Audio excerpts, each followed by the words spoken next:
नवाज शरीफ साहब ने बयानिया दिया वोट को इज्जत दो, उन्होंने वो बयानिया छोड़ा, उनको सियासी नुकसान हुआ। आपकी जमात ने एक बयानिया दिया हकीकी आज़ादी, और एब्सोल्युटली नॉट, अमेरिका को गाली निकाली, मुसलसल गाली निकाली, ताल्लुकात पाकिस्तान के ख़राब हो गए, आप लोगों के इतना तनकीद की, इतना उनको डेमोनाइज़ किया अमेरिका को, अमेरिकी लोगों को, अमेरिका के कल्चर को, अमेरिका की हुकूमत को। और फिर हम देखते हैं कि एक यू टर्न होता है, बयानिया से आप यू टर्न लेते हैं और अमरीकियों को जा कहते हैं कि हमारे मुल्क में मुदाखलत करो। मुसलसल कहा जा रहा है, लॉबिंग की जाती है, पैसे दिए जा रहे हैं लॉबिस्ट को।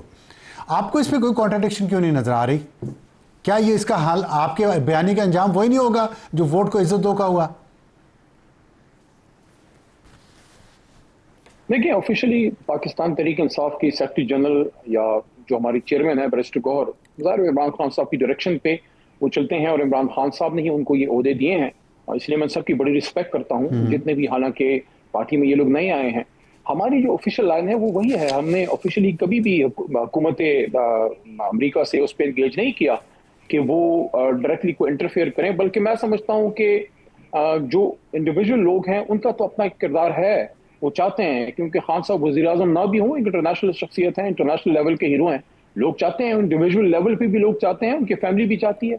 लेकिन हुकूमती सतह पे तो हमारा आज भी वही मौक़िफ़ है। हम यही समझते हैं कि पाकिस्तान के इंटरनल अफेयर्स में किसी भी बैरून मुल्क किसी को भी हमने इंटरफेयर नहीं करने देना, और वो उसूली मौक़िफ़ अपनी जगह मौजूद है। मैं इस पर कोई यू टर्न नहीं समझता, क्योंकि अगर हम हुकूमत में हो, हमारा तो टेस्ट तब होगा ना, हम हुकूमत में हो और हम एब्सोल्युटली नॉट से राइट लेफ्ट हो जाएं। इमरान खान साहब आज भी अपनी उसी पॉलिसी की कीमत चुका रहे हैं, आज भी वो कॉम्प्रोमाइज कर लें, कल वो वापस बाहर होंगे। और एक और भी चीज है, अब सर साहब मुझे बस ये एक बात और कहनी दीजिएगा, मेरी खान साहब से मुलाकातें मैं नहीं समझता क्या वजह है, लेकिन अडयाला की एडमिनिस्ट्रेशन ने बड़ी कम कर दी है। लेकिन जिन दिनों केसेस के दौरान एज ए लॉयर मुझे जाने का मौका मिलता था, क्योंकि एज ए पॉलिटिकल लीडर तो आपको एंट्री देते ही नहीं, वहां ये बात बड़ी, मैं किसी मकसद से कह रहा हूं, जिस दिन ट्रंप साहब का इलेक्शन था और रिजल्ट आया था, इत्तेफाक से उस दिन मैं वहीं था, खान साहब के साथ था अडयाला जेल में।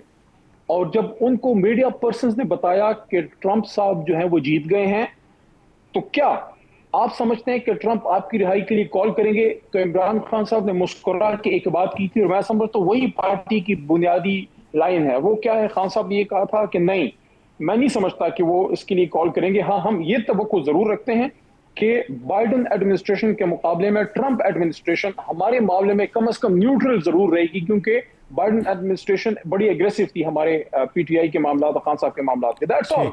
तो खान साहब खुद कुछ ज्यादा एक्सपेक्ट नहीं करते वहां से, और यही हमारी ऑफिशियल पार्टी लाइन है। ठीक है, ठीक है, चले आप कहते हैं तो मानते हैं, लेकिन आपके मुखालिफिन ये बात नहीं मान रहे। और एक सलमान और कासिम की बात की, तो आखिरी सलमान और कासिम वाले इशू पे आखिरी सवाल, और मैं आपसे बात करूंगा।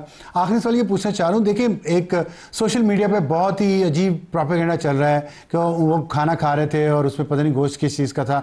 आपके ख्याल में ये ऐसी बातें हैं जिनको इतना ज़्यादा अहमियत दी जानी चाहिए या इतना डिस्कस करना चाहिए कि सलमान और कासिम मुसलमान हैं या नहीं हैं, और वो क्या खा रहे हैं वहाँ पे?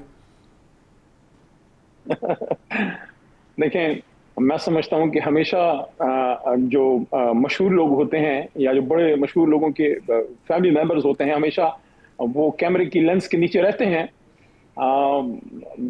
तवक्को रखना बिल्कुल चाहिए, क्योंकि वो मुसलमान बच्चे हैं, उनका फादर वजीर आजम रहा है और वो उम्मत मुस्लिमा के एक बड़े लीडरों में से हैं। बिल्कुल लोगों की तवक्को बेजा नहीं है, लेकिन गलत इल्जामात नहीं लगाने चाहिए। और काउंटर मैं ये भी कहूंगा कि जिस तरीके से गैर जरूरी तौर पे इन बच्चों को टारगेट किया गया, क्या खा रहे हैं, क्या कर रहे हैं, फलाना, मैं ये समझता हूं कि हमारी तरफ से भी जो हमारे सियासी मुखालिफिन हैं उनकी जाती चीजों को इस तरह नहीं टच करना चाहिए। मैं नहीं समझता कोई पाकिस्तान का कोई साबिक वजीर आजम, चाहे वो खान साहब हो चाहे कोई और हो, बाहर जाके कोई गैर इस्लामी हरकत करेगा, या हमारे लीडर के बच्चे जो हैं वो इतने नासमझ हैं कि ऐसी कोई काम करेंगे। ये बचकाना सी बातें हैं। असल इशू पे आना चाहिए, और असल इशू क्या है वो ये है कि पाकिस्तान तो आखिरी लाइन इस पॉइंट के हवाले से, कि मुझे इजाजत दीजिएगा ये लाइन मैं बोल दूं, अगर पाकिस्तान के अदालती निजाम में कोई दम होता या हमारे सिस्टम के अंदर कोई इंसाफ की उम्मीद होती, کبھی بھی عمران خان صاحب کے غیر سیاسی جو بچے ہیں جو کبھی بھی سیاست میں نہیں تھے ان کو اتنا سٹیپ نہ لینا پڑتا. یہاں 26ویں ترمیم کے بعد عدالتیں بھی ساری کنٹرول ہے, سب کچھ کنٹرول ہے. اچھا علی مین صاحب, سوری علی محمد خان صاحب, یہ بتائیے گا کہ آپ نے کہا کہ ہاں بالکل میں آتا ہوں اس طرف بھی, میں اس طرف آ رہا ہوں آپ کے چھوٹے بھائی کی طرف, لیکن پہلے ان سے چھوٹے جو بھائی ہیں آپ کے قاسم اور سلمان, ان کے بارے میں بات کر لوں کہ آپ نے کہا کہ غیر اسلامی کام نہیں کرنا چاہیے, تو اور ساتھ کہا کہ پرائیویٹ لائف ہے ان کی, تو کیا ہم اس کو پرائیویٹ لائف سمجھیں اور اس پہ ڈسکس نہ, لوگوں کو, میں تو نہیں کر رہا, لوگ اس پہ ڈسکس نہ کریں, یا یہ سمجھیں کہ اسلامی امہ کے لیڈر کے بیٹے جو ہیں وہ کیا کر رہے ہیں, وہ پرائیویٹلی بھی کر رہے ہیں, تو اس پہ نظر رکھنی چاہیے. آپ کیا اس پہ کہنا کیا چاہ رہے ہیں, کلیئرٹی کے ساتھ دے دیں لوگوں کو میسج کو, ہم کو. دیکھیں کلیئرٹی یہ ہے کہ پہلے تو ان بچوں نے میری معلومات کے مطابق, میں تو ان کے ساتھ نہیں ہوں, نہ میرے سے وہ رابطے میں ہوتے ہیں, لیکن میرے خیال میں کوئی غیر اسلامی کام تو نہیں ہوا. انہوں نے کھانا کھایا اور شاید بیف کھایا جو کہ ایک حلال گوشت ہوتا ہے گائے کا, لیکن چونکہ وہ پبلک لائف میں خود نہیں ہے, وہ پبلک فگر نہیں ہے, وہ پبلک فگر کے بیٹے ہیں, لیکن ان کی اس پہ سوال اٹھا دینا کہ کیا وہ مسلمان ہے یا نہیں ہے. یار ان کا والد مسلمان ہے, اور سب سے بڑی بات کیا ہے, ان کی ماں اسلام لے آئی. جمامہ صاحبہ جب خان صاحب سے شادی کی پاکستان آئی, اسلام لے آئی, اور اس ملک نے, خاص کر میاں صاحب کی جماعت نے, ان لوگوں نے اس خاتون کے ساتھ کیا کیا کہ وہ اپنا ملک چھوڑ کے آئی, وہ ہمارا دین اس نے قبول کیا, وہ اسلام پہ عمل کرنے کے لیے آئی, اس نے سر پہ دوپٹہ رکھا, پاکستان شفٹ ہو گئی, اور ان لوگوں نے اس کو اتنا ٹارگٹ کیا کہ خان صاحب کی فیملی لائف ٹوٹ گئی, اینڈ شی ہیڈ ٹو لیو پاکستان. یہ ہم کرتے ہیں ان لوگوں کے ساتھ, خود تو ہم کوئی کرنے جوگے ہیں نہیں, لیکن اگر کوئی اسلام لے آتا ہے تو اس کے ساتھ وہ رویہ رکھتے ہیں کہ وہ کہتا ہے خدا نہ خواستہ کوئی میں نے غلطی کر دی ہے اسلام لا کے, وہ الحمدللہ مسلمان ہیں کیونکہ وہ اسلامی, وہ ایک مسلمان کے بیٹے ہیں. ابھی بھی مسلمان ہیں جمائمہ, کیونکہ وہ اپنے, میرا خیال ہے کہ کچھ اور کہتی ہیں رہی ہیں پچھلے دنوں. لیکن میرا ان سے کیا لینا دینا ہے, خان صاحب سے ان کی زندگی جو ہے لائف سے وہ نکل گئی ہیں, وہ چلی گئی, it's been probably 20 odd years, لیکن یہ ہے کہ بہت سے لوگوں سے زیادہ وفادار اس لیے ہیں کہ جب خان صاحب پہ مشکل آئی تو انہوں نے پھر وہاں سے وہ منی ٹریل بھیجا, جب پاکستان کی سپریم کورٹ نے ان کو ڈکلیئر کیا کہ ہاں بالکل یہ ایک آنےسٹ آدمی ہے, تو یہ کریڈٹ ہمیں ضرور دینا پڑے گا کہ ان کی لائف سے نکلی لیکن وفا نہیں چھوڑی ہے, وہ وفادار خاتون. ٹھیک. اچھا حماد اظہر صاحب پی ٹی آئی کے بہت بڑے لیڈر ہیں, ان کے والد صاحب کی ڈیتھ ہوئی, میاں اظہر صاحب کی, یہ بہت افسوسناک ہے, اللہ تعالیٰ ان کو صبر دے اور ان کے والد کے درجات بلند کرے. تو میں نے صرف آپ سے یہ پوچھنا تھا, خان صاحب کو اس وفات پہ تعزیت کرنی چاہیے یا نہیں؟ دیکھیں خان صاحب کی طرف سے ہم سب نے تعزیت کی ہے, خان صاحب جب باہر آئیں گے انشاءاللہ وہ خود نہیں خان صاحب نہیں باہر تو آئیں گے, لیکن ان کا کوئی 1,500 الفاظ کا ان کا ٹویٹ آیا, میرے سامنے پڑا ہوا ہے, 3 پیجز بھر گئے ہیں, یہ خان, اور پتہ نہیں پوری تاریخ انہوں نے بیان کر دی ہے اس میں, لیکن ایک لائن بھی نہیں ہے کہ میاں اظہر کے فوت ہونے کے بعد مجھے افسوس ہے اور اللہ ان کے درجات بلند کرے وغیرہ وغیرہ. ایک رسمی کارروائی ہوتی ہے, وہ بھی نہیں کہا انہوں نے. غزہ پہ کوئی اسٹیٹمنٹ نہیں دیا آج تک, ایران پہ حملہ ہوا انہوں نے کوئی اسٹیٹمنٹ نہیں دیا. یہ کیوں, یہ ہمیں لگتا ہے یا واقعی خان صاحب ایک ملنگ انسان ہے؟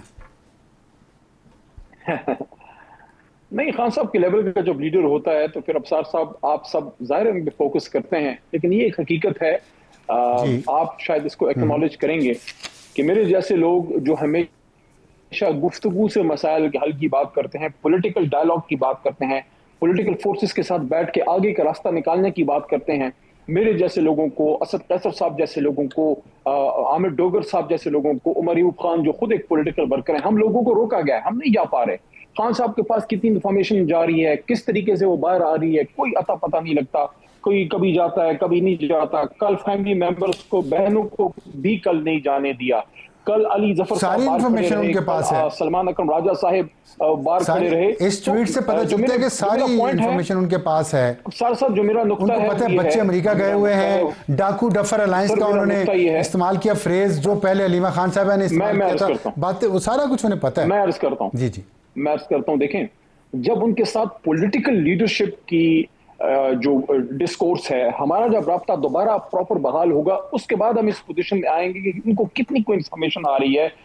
فلسطین کے معاملے میں دیکھیں, جیل کے اندر ایک شخص جو 700 دنوں سے جیل کے اندر پڑا ہوا ہے, کیسے اس کی بات آ رہی ہے, اس کو जो वजू के पानी तक में जो गंदा पानी दिया जा रहा है, जिनकी तरफ से बात आई है, उससे ये एक्सपेक्ट करना है कि हर चीज पे फौरी उसकी ट्वीट आए। देखिए, उनको अगर आपने टेस्ट करना है तो बतौर वजीर आजम उनका डिमीनर, उनका रवैया क्या था। बतौर वजीर आजम खुल के उन्होंने इसराइल की मजम्मत की। बतौर वजीर आजम उन्होंने उम्मत मुस्लिमा को इस्लामाबाद में एक नहीं 2 बार इकट्ठा किया। और आखिरी बात इस नुक्ते पे, जब इकट्ठा किया तो क्या कहा, मैं आपको भी रिक्वेस्ट करूंगा उनकी वो स्पीच जरूर आप देखिएगा या हमारे नाजरीन देखें, जिसमें उन्होंने कहा कि उम्मत मुस्लिमा को, मैं इमरान खान कहते हैं, दावत देता हूं कि आए इस्लामिक ब्लॉक बुलाते हैं ताकि हम फलस्तीन और कश्मीर के कॉज पे खुल के जो है अपनी बात आगे रख सकें। तो इतना तो उनका कोई क्लियर मौक़िफ़ है इसराइल के खिलाफ। इसराइल के वज़ीर आज़म के लिए जब पूरी दुनिया खड़ी होती थी, वो बैठ के उन्होंने उनको इस काबिल भी नहीं समझा कि वो खड़े भी हों। उन पे कोई सवाल कर सकता है कि उनका क्या स्टैंड है फलस्तीन पे या कश्मीर पे। आखिरी क्वेश्चन है मेरा अली मोहम्मद खान साहब और आपके छोटे भाई अलीमीन गंडापुर साहब के बारे में। वफाकी वज़ीर दाखिला मोहसिन नकवी और वफाकी वज़ीर ममलकत तलाल चौधरी दोनों की टैग टीम ने ये तासुर दिया है कि वो अलीमीन गंडापुर साहब आपके छोटे भाई वो भत्ता देते हैं हर महीने दहशतगर्दों को। क्यों देते हैं भत्ता वो हर महीने दहशतगर्दों को? देखिए, बड़ी तौहीन आमीज़ बात है और मेरे इल्म में ऐसी कोई बात नहीं। और दूसरी बात यह है कि मैं एक अर्ज आपको करूंगा, this is on a very serious note. देखिए, जब इमरान खान साहब वजीर आजम थे, आज से बहुत बेहतर अमन था और कोई ड्रोन नहीं हो रहा था, ना उनकी इजाजत थी। और फिर कौमी असम्बली के फ्लोर पे डिफेंस मिनिस्टर मौजूद थे इस बजट सेशन के दौरान। और मैं आपको अपना वो क्लिप भेज सकता हूं, आप बेशक अपने प्रोग्राम में अगले हफ्ते या कल चला लीजिएगा, जब मैंने सवाल किया कि हमारे दौर में एक हमारी मीटिंग हुई और मैं उसका हिस्सा था, इसलिए मैं ये बात कर रहा हूं कि उस मीटिंग को इमरान खान ने चेयर किया। उस वक्त आर्मी चीफ बाजवा साहब थे या उस वक्त के DGI सारे मौजूद थे। एक उसूली फैसला हुआ कि इस पे क्या इनको लाना है या नहीं। तो उसूली फैसला उस दिन ना हो सका और ये डिसाइड हुआ कि इसको बाद में देखेंगे, क्योंकि उसके बाद हमारी हुकूमत खत्म हुई। फैसला हम ना कर सके इस पे क्योंकि मुखालिफत आ रही थी PTI के अंदर से। मैं मुराद की बात सामने रखूंगा, मुराद सईद साहब ने या हमारे और नूरुल हक कादरी साहब वगैरह ने पूछ किया किससे मसले बनेंगे लॉ एंड ऑर्डर के, तो फैसला ना हुआ और उसके बाद हमारी हुकूमत खत्म हो गई। शहबाज शरीफ साहब आए, उनके दौर में फैसले पे अमल हुआ और जो टेररिस्ट थे सारे वापस पाकिस्तान में रिपैट्रिएट हुए। उनसे कोई नहीं सवाल पूछता कि ये क्यों सारा हुआ है। देखें, अगर पाकिस्तान में इस वक्त अमन व अमान का मसला है तो ये फिर सिर्फ अली अमीन खान का मसला नहीं है। इस पे बजाय इसके कि इंटीरियर मिनिस्ट्री अपने वज़ीर आला का के हाथ तगड़ा करे, उस पर इल्जामात लगाते हैं। वज़ीर आला क्या कहता है कि मेरे सूबे के अंदर ड्रोन नहीं होगा, ये इमरान खान की पॉलिसी है। इसको इंटीरियर मिनिस्टर, ये इंटीरियर मिनिस्टर है पत्नी किधर से आ गया है, इसकी क्या क्रेडिबिलिटी है? क्या नून लीग का है? How can Noon league even hold this interior minister जो पता नहीं किधर से आ गया है? ये वैसे प्रोग्राम का वक्त खत्म हो गया है, लॉ एंड ऑर्डर पे वक्त खत्म हो गया, लेकिन आपने बड़ी दिलचस्प आपने बड़ी दिलचस्प बात की और आपने कहा ये कहाँ से आ गया। लोग ये सवाल पूछते रहे उस्मान बुज़दार के बारे में, ये कहाँ से आ गया। ये सवाल पूछते रहे शहजाद बदर के बारे, शहजाद अकबर के बारे में, ये कहाँ से आ गया। और आ गए और उन्होंने आपको देखने कहाँ पहुँचा दिया।